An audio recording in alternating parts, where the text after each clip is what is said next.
The coronavirus is a family of viruses that can cause as mild things as just a common cold, all the way up to SARS or MERS. These are these bad pneumonias that we're talking about. And basically what these viruses are, they look like a tennis ball with all these spikes sticking out of it.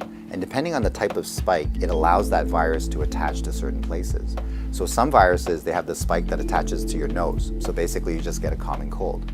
But the SARS virus and this new virus that we're talking about has the spike that allows it to attach to the cells in your lung. And when it attaches there, it puts in information to make photocopies of itself. So it uses our equipment to make more viruses.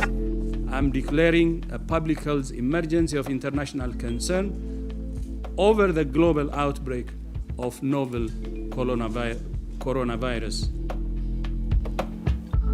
Most of the coronaviruses live in animals. In this particular case, it was from Wuhan. There was a fish market where they were selling live animals. And the thought is that the virus was in a live animal, then it crossed into a human. But then what we found was that people were getting sick in terms of healthcare workers, in terms of family members that were looking after them, which now meant that the virus can pass from human to another human. Just like all viruses, it needs to reach a target, which is your lung. And it has to get there with your help. It has no feet and no wings. So therefore it needs us to move it there. So that's why we keep saying, don't hang around sneezy people because you're gonna breathe it in. And don't touch your face because that's how the virus is gonna get in. The masks are helpful, but they're not necessary because they're leaky. The ones that you and I buy basically have pockets here, so therefore the virus can get in. What the masks really do is they stop us from touching our face. If you're sick, we tend to mask you, so therefore you're not spewing out the viruses to other people sitting around you.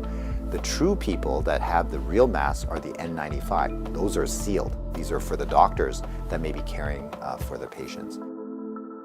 So in the beginning, the coronavirus will cause kind of like flu-like symptoms or a cold. So people just get the stuffy nose, that kind of thing. But you'll understand that as soon as that virus starts manufacturing in your lung cells, they're producing all these copies of the virus, all of a sudden now you kill the lung cells. So now you can't exchange oxygen. And that's why one of the early symptoms is people get very short of breath and they tend to have a difficult time breathing, and that's why they end up in hospital. So currently, unfortunately, we don't have a direct treatment for the coronavirus. So we don't have a medication that can kill it off. And so it's really supportive. So in other words, the patient can't breathe, we give them oxygen, help them to breathe. They can't drink, so therefore we give them fluids to support them. Their kidneys begin to shut down, we help them with all those things. So it's a very supportive process. This is a new virus that we've never seen before. So our immune system, our army, are having a hard time figuring out what to do. So usually what we have to do is we make something called antibodies. So these are things that can grab onto the spikes that we see on the virus, and it'll get rid of the virus for you, and that will actually bring you back to good health. So therefore the elderly may have a worse outcome, and of course the young children.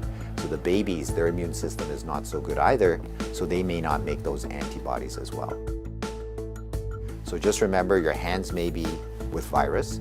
Virus cannot hurt you because it can't get through the skin, but the moment I do this, now I've brought the virus right to where it wants to go. So let's remember not to touch our hands to our face. So let's say you think that you might have been on a plane or you might have bumped into somebody that has it. What should you do? So the first thing is to contact a healthcare worker to tell them that potentially you have it. If you're feeling symptoms and you're going to go into a facility, call ahead. Okay, so whether you're calling the paramedics or whether you're calling the hospital or your doctor, just mention that you were on a flight. If you don't have any symptoms, then what we do is a little bit of a self-quarantine.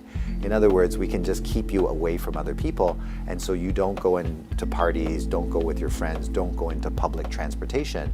So we can contain it very easily by making sure that you do a self-confinement, so to speak, for the, let's say, 7 to 14 days is the longest incubation time. So after that, if you're feeling well, then you don't have anything to worry about.